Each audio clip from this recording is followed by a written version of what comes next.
दिनेश, कल की रिकॉर्डिंग मिल गई थी ना आपको? हाँ सर। हाँ।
एक सेकेंड, लिख लिया ना मॉड्यूल्स? लिख लीजिए, बताइएगा मुझे।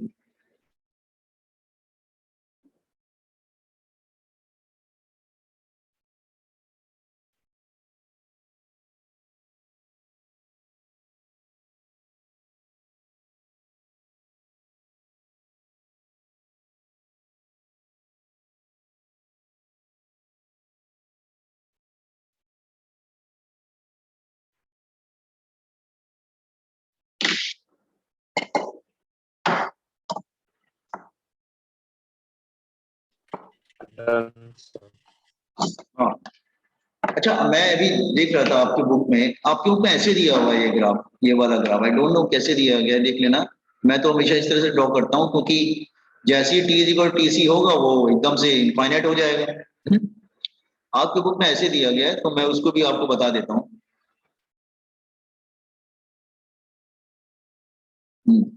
आपके साइड में ड्रॉ कर लेना छोटा सा। आपकी बुक में ऐसे दिया हुआ कि ये टेम्परेचर है और ये ससेप्टिबिलिटी है। उन्होंने हाँ, T is equal to T C यहाँ पे रहेगा, वो तो कोई प्रॉब्लम नहीं है। उन्होंने ऐसे दिया है कि हाँ, ये तो ठीक है, लेकिन यहाँ पे तो इन्फिनिटी हो जाएगा ना, लाइक दिस वे। तो ये पैरामैग्नेटिक लिया है इन्होंने, पैरामैग्नेटिक यहाँ पे पैरामैग्नेटिक हो जाता है। और उसके बाद इन्होंने ऐसे दे दिया ये जो है ग्राफ। हाँ, लेकिन यहाँ पे तो इन्फिनिटी जाएगा, ऐसे करके जाएगा कुछ। यहाँ पे इन्होंने फेरो दिया है कि इससे पहले वो फेरो था, बाद में पैरामैग्नेटिक था। लेकिन मेरे ख्याल से पहले वाला थोड़ा सा ड्रॉ करना मुश्किल है, क्योंकि मुश्किल इसलिए क्योंकि यहाँ पे बीच में इन्फिनिटी चला जाता है। इन्फिनिटी क्यों चला जाएगा? अगर बेटा ये दोनों इक्वल हो जाएंगे, देखो ध्यान से, अगर T is equal to T C रख दोगे तो x की वैल्यू क्या हो जाएगी? It is divided by zero, that is infinite. Are you getting what I am saying? तो कैसे पॉसिबल है फिर? तो इन्होंने ऐसे यहाँ पे बनाया, इधर पैरोमैग्नेटिक्स को कंटिन्यू कैसे कंटिन्यू कर दिया इसको, कि वो ये समझाने की कोशिश कर रहे हैं इससे पहले फेरोमैग्नेटिक है, इसके बाद paramagnetic. Is it clear? But वो यहाँ पे यार ना, इस पॉइंट पे इन्फिनिटी चला जाता है, क्योंकि वो जीरो, जैसे ही वो नीचे जीरो होगा तो इनफाइनाइट एकदम से हो जाएगा वो। Got it? चलेगा, ध्यान रखना। चलता है ग्राफ, ग्राफ तो समझ में आ गया ना? ओके, चलो वापस आते हैं। हाँ, लेकिन लेकिन लेकिन लेकिन ये मैग्नेट नहीं है, लेकिन जैसे ही इसको एक्सटर्नल मैग्नेटिक में रखोगे, in presence of external magnetic field के प्रेजेंस में क्या होगा? It become a magnet. External magnetic field, it become a very strong magnet. ये एक स्ट्रॉन्ग मैग्नेट बना लेता है। लाइक दिस वे, मैं एग्जांपल ले रहा हूं। लेट्स से ये नॉर्थ है और ये नॉर्थ है, और इधर साउथ ले लेते हैं।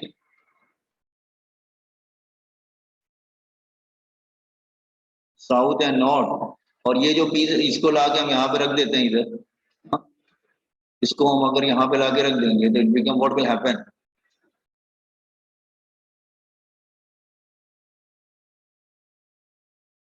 हाँ, तो ये मोज़ेक जैसे थे ना, ये सब के सब रोटेट करेंगे,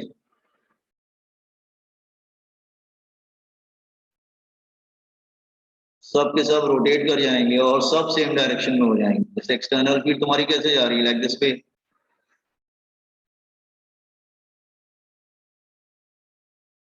in the presence of external field, so what will happen, they all will rotate, वो सब के सब रोटेट करेंगे और सेम डायरेक्शन में हो जाएंगे and they get magnetised, all the domain rotate and they will in the direction, और इधर बना लेंगे वो लोग, इस एंड पे बना लेंगे साउथ और इट बना लेंगे नॉर्थ, और they become a very strong magnet, तो स्ट्रॉन्ग मैग्नेट बन जाते हैं। Is it clear? तो एक्सटर्नल मैग्नेटिक फील्ड में रखोगे तो मैग्नेट बन जाते हैं, फिर वो स्ट्रॉन्ग इतने ज्यादा मैग्नेट बन जाते हैं फिर जल्दी वो डिमैग्नेटाइज होते नहीं है। जबकि डायोपैरा में ऐसा नहीं है, डायोपैरा में क्या है कि एक्सटर्नल मैग्नेटिक फील्ड में रखोगे तो मैग्नेट बन जाएंगे, लेकिन जैसे ही हटाओगे फिर से वो डिमैग्नेटाइज हो जाएंगे। लेकिन आयन में ऐसा नहीं होता है, आयन को अगर तुमने एक बार मैग्नेट बना दिया और एक्सटर्नल फील्ड हटा भी दिया तो भी वो मैग्नेट बना रहता है, आयन परमानेंट मैग्नेट बन जाता है।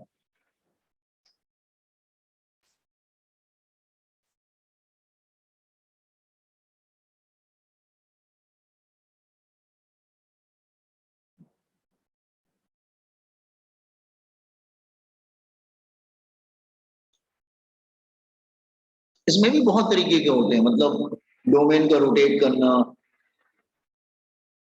हाँ। And the last topic is of this chapter, and chapter will be over. Last topic is, आज ये चैप्टर कंप्लीट कर लेते हैं, इसी की टॉपिक रह गया छोटा सा, छोटा सा मतलब एक छोटा सा ग्राफ रह गया है।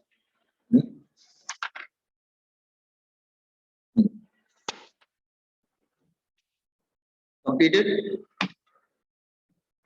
Then I will switch to last one, that is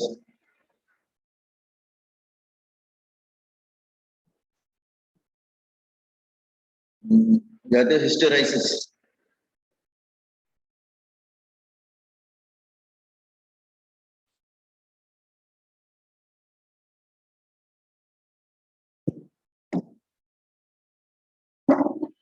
Hysteresis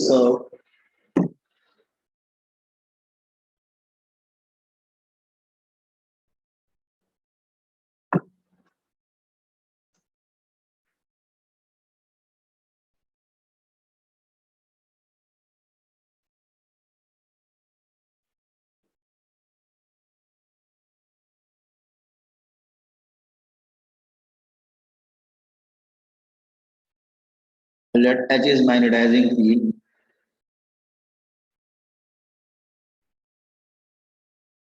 हम बता चुके हैं what is H magnetizing field, इसका वैल्यू होती है B upon mu naught।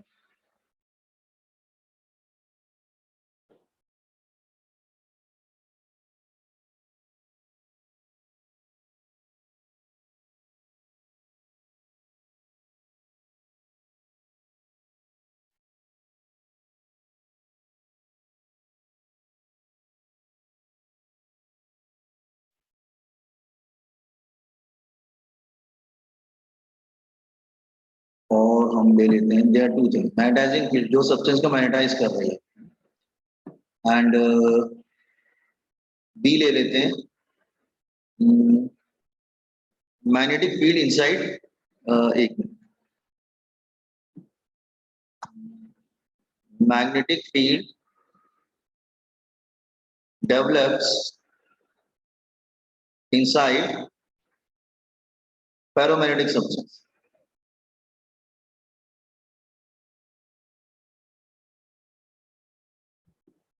It's an external field which makes substance magnetize, which makes substance magnetized.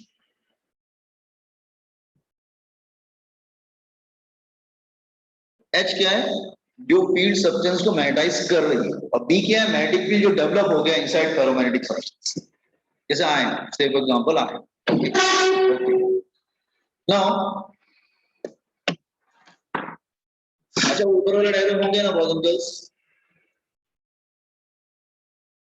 Graph को ध्यान से समझो, जैसे this graph here, let me explain it first, पहले मैं एक्सप्लेन कर देता हूं।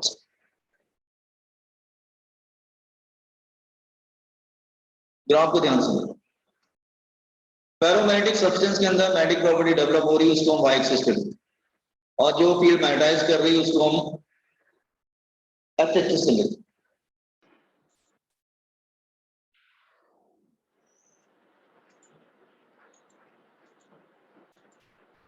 स्क्रीन दिख रही है ना बॉयज एंड गर्ल्स?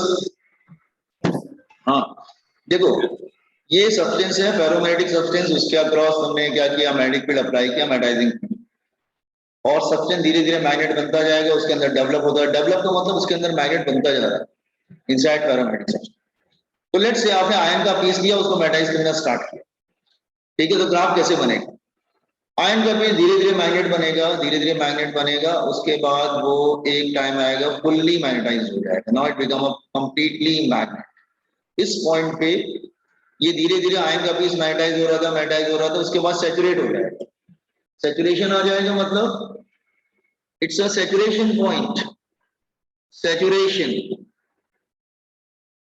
saturation मतलब ferromagnetic become completely magnetized at this point, ferromagnetic becomes completely magnetized, completely magnetized, पूरी तरह से वो मैग्नेटाइज हो गया, मैग्नेटाइज्ड। आपने सोचा एक काम करते हैं ना, किसने मैग्नेटाइज किया, ये जो एच है ना, एक्सटर्नल फील्ड, उसने मैग्नेटाइज किया और पूरा मैग्नेट बन गया। आपने सोचा एक बार काम करते हैं, मैग्नेटिक फील्ड को कम करते हैं, तो आयन धीरे धीरे क्या होगा, वो धीरे धीरे उसकी मैग्नेटिक प्रॉपर्टी कम होती जाएगी। क्यों? जब मैं उसको मैग्नेटाइज कर सकता हूँ एक्सटर्नल फील्ड लगा के, तो एक्सटर्नल फील्ड को धीरे धीरे कम करूंगा तो वो डीमैग्नेटाइज हो जाएगा। ये सोच के उन्होंने क्या किया, तो पहले हमने क्या किया, इसको बढ़ाना, एच को बढ़ाना स्टार्ट किया, एच को बढ़ाना स्टार्ट किया तो मैग्नेटाइज होता गया, उसके बाद वो फुल्ली मैग्नेटाइज हो गया। आपने सोचा एक काम करते हैं, फिर से एच को जीरो करते हैं, तो देखो डीमैग्नेटाइज होता है कि नहीं होता है।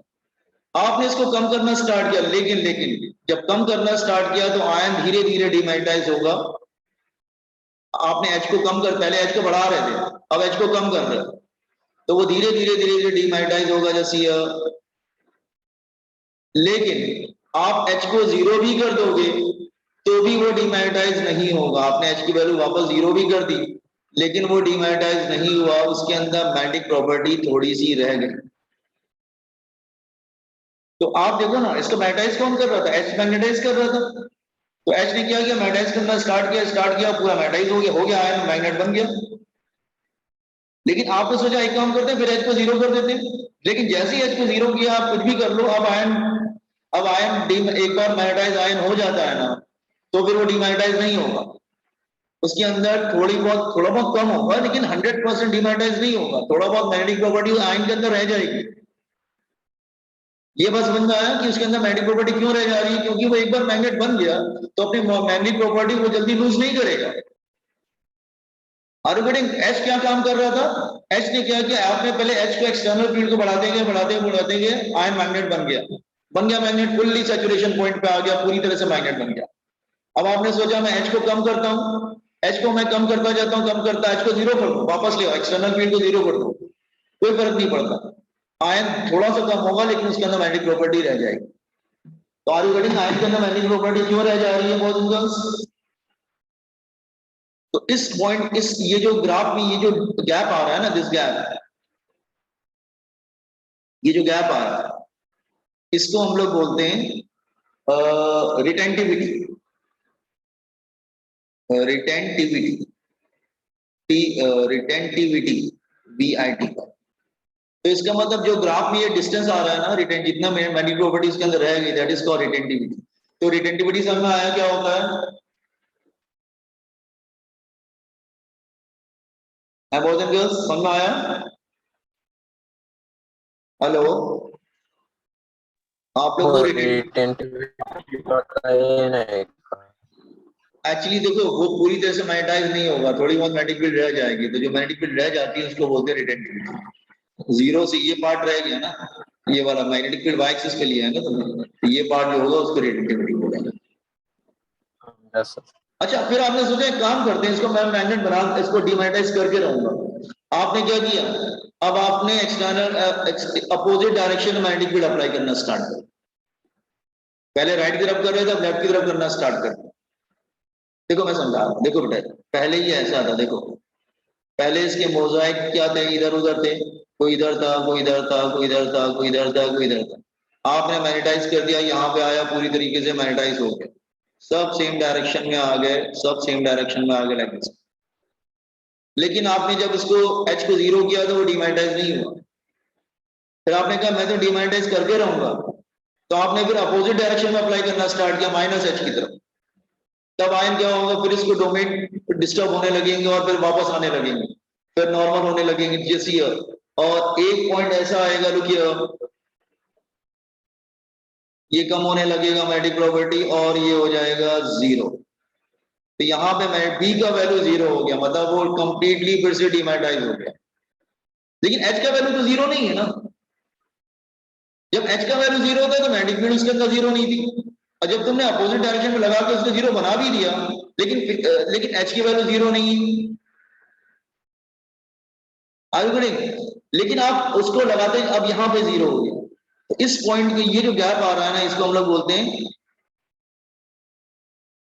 That is कोरिसिविटी। स्पेलिंग का COERCIVIT, कोरिसिविटी। मैं समझा देता हूँ, पहले ग्राफ समझे इसको कुछ। पहले आपने इसको मैग्नेटाइज किया, ठीक है, मैग्नेटाइज हो गया। उसके बाद आपने सोचा मैं इसको डीमैग्नेटाइज करूं, आपने एच को कम करना स्टार्ट किया, लेकिन वो जीरो हुआ ही नहीं, उसके अंदर मैग्नेटिक प्रॉपर्टी रह गई। फिर आपने सोचा मैं opposite direction magnetic field apply करता हूँ, रिवर्स, और इसको जीरो करके रहूंगा। तो आपने इसको जीरो कर दिया, लेकिन एच की वैल्यू तो जीरो नहीं है ना यहाँ पर, जैसे कहने का मतलब ये है बॉयज एंड गर्ल्स, रिटेंटिविटी पे, यहाँ पे देखो, रिटेंटिविटी पे at this point B is not zero but H is zero. But what about this point? B zero, but H is not zero. ठीक है, फिर आप अपोजिट डायरेक्शन में अप्लाई करते रहे तो फिर से मैग्नेटाइज होना स्टार्ट कर देगा अपोजिट डायरेक्शन में दिस टाइम। तो फिर से वो मैग्नेटाइज होना स्टार्ट कर देगा, लुक हियर, अपोजिट डायरेक्शन में, और वो फिर से सैचुरेट हो जाएगा, और अगेन इट गेट मैग्नेटाइज, फिर से वो यहाँ पे मैग्नेटाइज हो गया। लेकिन क्या फर्क होगा, पहली बार वो राइट की तरफ हुआ था ना, अब ये लेफ्ट की तरफ हो जाएगा मैग्नेटाइज, अब ये सब लेफ्ट की तरफ हो जाएगा, फिर से मैग्नेट बन गया, फिर से सैचुरेशन पॉइंट आ गया। Now again it become a magnet. तो दोनों में डिफरेंस क्या था, पहले राइट की तरफ अप्लाई कर रहे थे तो राइट की तरफ वो हो गया, अब लेफ्ट की तरफ करने लगे तो फिर वो लेफ्ट, पहले डीमैग्नेटाइज हुआ, उसके बाद लेफ्ट की तरफ मैग्नेटाइज हुआ। Are you getting this one?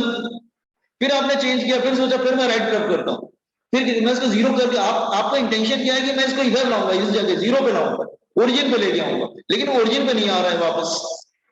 आपने फिर इसको क्या किया, मैग्नेटिक फील्ड को चेंज किया, अब राइट की तरफ कर दिया। जब राइट की तरफ कर देंगे तो फिर से क्या होगा, फिर से वो डीमैग्नेटाइज होना स्टार्ट कर देगा, लेकिन फिर से वही कहानी हो जाएगी कि वो एच को जीरो कर दो, लेकिन वो जीरो नहीं होगा। Are you getting? तो again here H is zero but B is not zero. फिर आपने सोचा मैं करता जा रहा हूं जैसे यह, तो अल्टीमेटली एक पॉइंट आएगा यहाँ पे जैसे यह, फिर बी का वैल्यू जीरो हो जाएगा, लेकिन एच का वैल्यू जीरो नहीं। अल्टीमेटली फिर वो धीरे धीरे आप राइट की तरफ करते जा रहे हो, मैग्नेटिक फील्ड धीरे धीरे वो फिर से वहीं पर आ गया। अब ये साइकिल ऐसे ही चलता रहेगा, वो कभी भी लौट के ओरिजिन पे आएगा ही नहीं, क्योंकि या तो एच जीरो होगा या बी जीरो होगा, दोनों जीरो नहीं हो पाएंगे। Are you getting? अगर राइट की तरफ अप्लाई करते हो तो राइट की तरफ मैग्नेटाइज हो जाता है, तुम अपोजिट डायरेक्शन मैग्नेटाइज करते हो तो अपोजिट डायरेक्शन मैग्नेटाइज हो जाता है।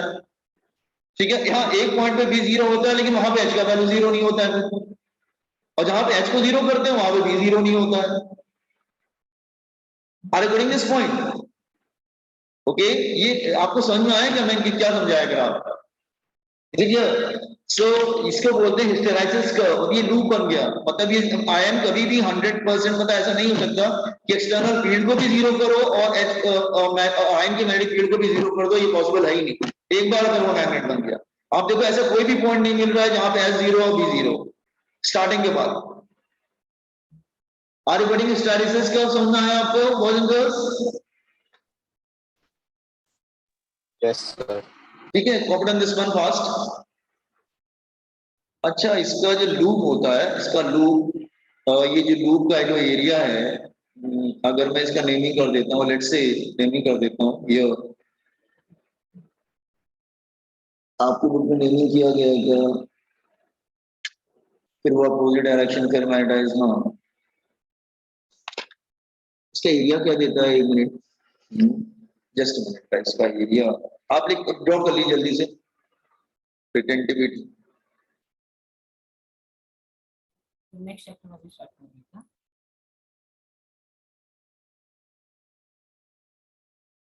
नेक्स्ट लेसन भी अभी शुरू करने वाले हैं? नहीं, अभी नहीं शुरू करेंगे। क्या करें, टाइम तो न्यूमेरिकल कर लेते हैं ना, इसके कुछ प्रॉब्लम कर लेंगे, क्या प्रॉब्लम? थोड़ा भी रुक जाओ, अभी 10 मिनट बाकी है, ये 10-15 मिनट में थोड़ा समझा के दो।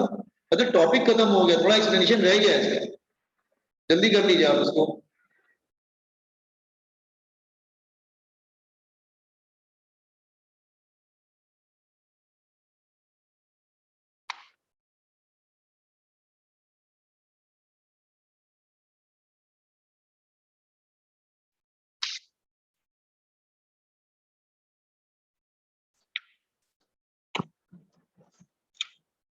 ठीक है, जस्ट इसका लूप क्या बताता है तुमको? इसका जो इसको इसको ड्रॉ मत करना कि पहले अपोजिट डायरेक्शन में हो रहा था फिर सेम डायरेक्शन, एक इसको एग्जाम में ये ड्रॉ करने की जरूरत नहीं है। तो it is going like this. What is the area of loop? Area of loop, इसका एरिया अगर लूप ले लेते हैं, सपोज कर लो ए बी सी डी ऐसे कुछ ले ले, ऐसे ले लेते हैं, this is A, this is B, हाँ A B, this is C, this is D, this is E and this is F and वापस है। तो area of loop A B C D E F, ये क्या energy loss, energy loss during magnetisation and demagnetisation, magnetisation and demagnetisation, मतलब पूरा ये जो आपने तो किया ना, that is called magnetisation and demagnetisation.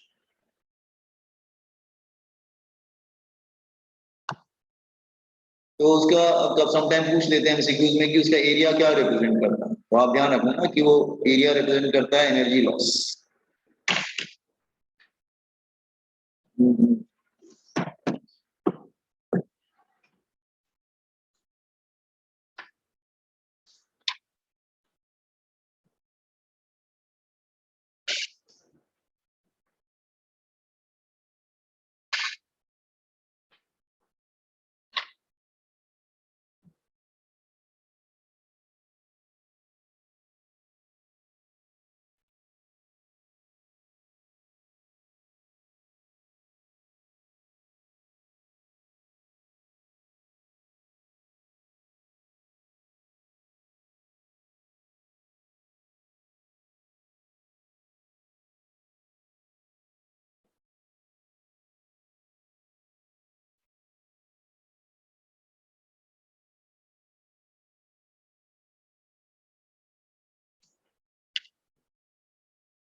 Answer.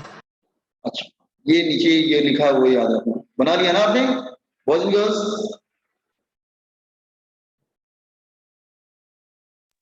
हाँ सर।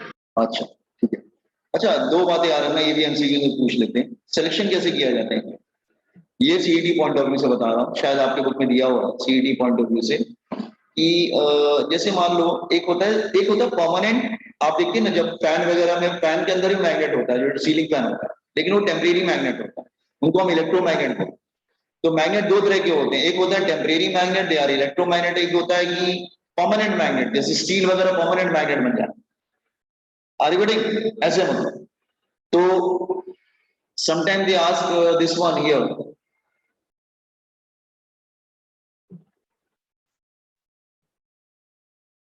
DNH, स्टील का कैसा होता है और इसका कैसा होता है? तो स्टील का इस तरह से होता है भाई, स्टील का, हाँ स्टील का इस तरह से होता नहीं, सॉफ्ट आयन का इस तरह से होता है। हाँ, ठीक।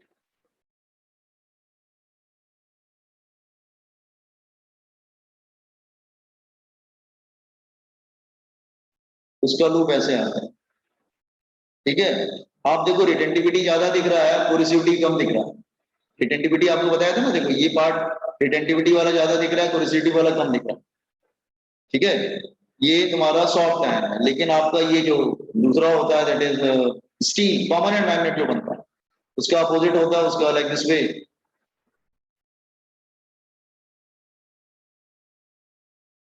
Like this way. तो स्टील का ऐसा बनेगा और सॉफ्ट आयन का ऐसा बनेगा। हाँ, एमसीक्यूज में दो बातें पूछ लेते हैं, वो ध्यान रखना जरा, वो बता देते हैं बस। एक होता है permanent magnet, steel permanent magnet बनता है। परमानेंट मैग्नेट, परमानेंट मैग्नेट किससे बनाते हैं हम? स्टील लेते हैं, अ, हम अलॉय भी ले सकते हैं, ऐसा नहीं है। एक minute, permanent magnet they are made up of steel, एक अलॉय भी लेते हैं, there is alloy that is called Alnico. Alnico जो अलॉय होता है उसमें एल्यूमिनियम, निकल और कोबाल्ट यूज करते हैं, plus cobalt, plus nickel plus cobalt use करते हैं। Is it clear what I am saying? तो कोबाल्ट यूज करते हैं इसमें, तो ये परमानेंट मैग्नेट बन जाता है। इसमें एक खास बात क्या है, ठीक है, इसमें रिटेंटिविटी बहुत लो होती है। एक मिनट, इसमें रिटेंटिविटी बहुत लो होती है, रिटेंटिविटी इज लो, ये पॉइंट याद रखना, एंड कोरिसिविटी इज हाई। हाँ, कोरिसिविटी, CVT is high, is very high,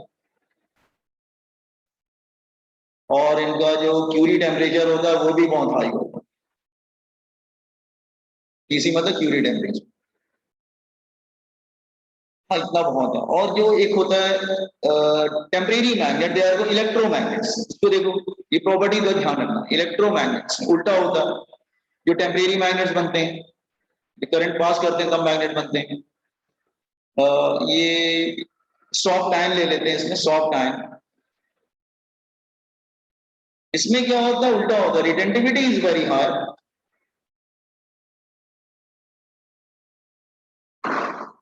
is very high, and retentive corrosivity is low.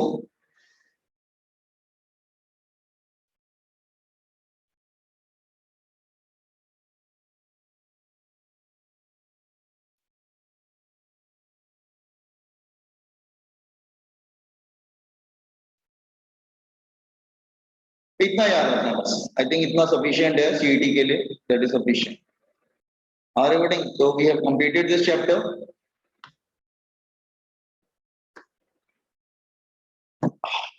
क्या बोलते हैं, क्या प्रॉब्लम कर लिया जाए? 7-8 मिनट रह गए। हम्म,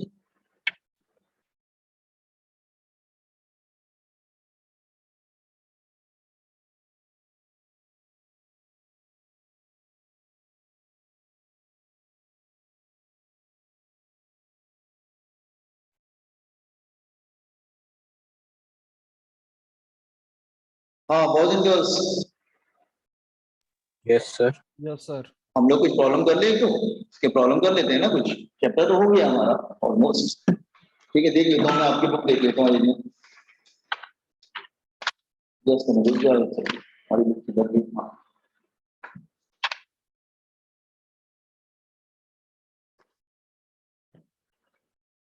अच्छा, एक वर्ड आपके बुक में लास्ट में एक डायग्राम दे रखा, मैग्नेटिक शील्डिंग, ये लिख लिया आपने? बहुत जन के सबने लिख लिया इसको? इसको लिख लिया सबने? Permanent Yes, sir. मैग्नेटिक लिख लिया ना सबने? अच्छा, एक बुक में आपने एक वर्ड दे रखा आपके बुक में, मैग्नेटिक शील्डिंग क्या होता है? Magnetic shielding.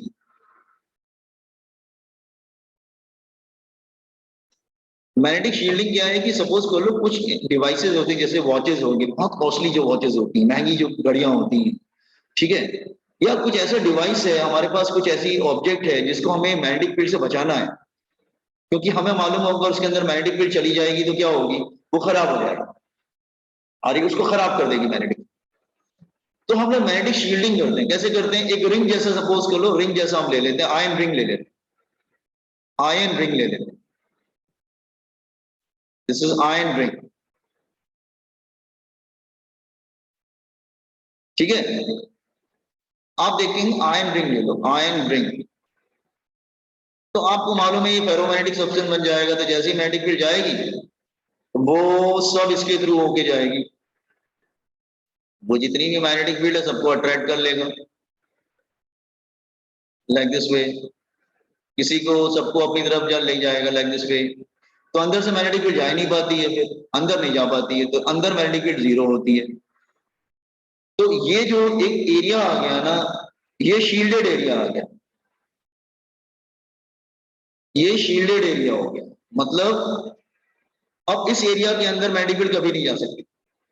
तो ज्यादातर क्या करते हैं ना, जैसे कोई डिवाइस बहुत मैग्नेटिक फील्ड से सेंसिटिव है तो उसको आयन के बॉक्स के अंदर रख दो, आयन के बॉक्स के अंदर रख दोगे तो कितनी कितनी भी बाहर मैग्नेटिक फील्ड रहेगी अंदर नहीं जा पाएगी, तो उसको बोलते हैं मैग्नेटिक शील्डिंग।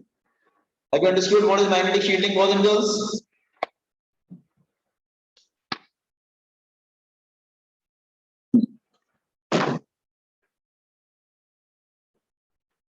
मैग्नेटिक शील्डिंग समझ में आ गया आपको? Yes sir. Yes, sir.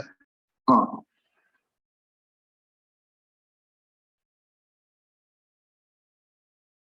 चलो एक काम करते हैं यार, अब कल प्रॉब्लम करते हैं हम लोग, ठीक है, चलेगा ना? चलो आप रहने देते हैं, आज कल प्रॉब्लम करते हैं। एक काम करोगे, ये फॉर्मूले रन करके आओगे, कौन से वाले जो क्यों बता रहे हैं? प्रॉब्लम तुम्हारे सब इस पे हैं। आप कहेंगे फॉर्मूले सर है ही नहीं, है ना, फॉर्मूले मैंने दिए हैं, देखो मैं आपको दिखा देता हूँ। हाँ, ये वाले फॉर्मूले जो बताए थे ना, इस पे न्यूमेरिकल है, देखो सब मैं आपको दिखा देता हूँ, ये वाले फॉर्मूले, ये जो आपको कुछ हमने फॉर्मूले दिए थे, एच क्या होता है, आई क्या होता है, दिस म्यू आर, इस पे न्यूमेरिकल्स।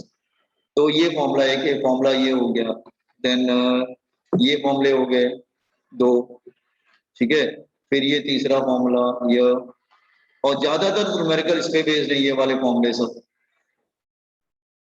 ये तो ये सब फॉर्मूले हैं बेसिकली, तो न्यूमेरिकल तुम्हारे इस पे बेस्ड है। जरा एक बार लिस्ट बना लेना, 4-5 फॉर्मूले, ज्यादा नहीं है, तो हम लोग करते हैं फिर इसको, ठीक है। सो कल हम लोग कंटिन्यू करते हैं बहुत दिन बस, ठीक है, आज आने देते हैं इसको, ठीक है। Okay sir, okay, thank you sir. Thank you. Sir, वो last बात बताइए। लास्ट वाला कौन सा? Magnetic shielding. हाँ सर, देखना है एक बार। एक मिनट रुक जाओ।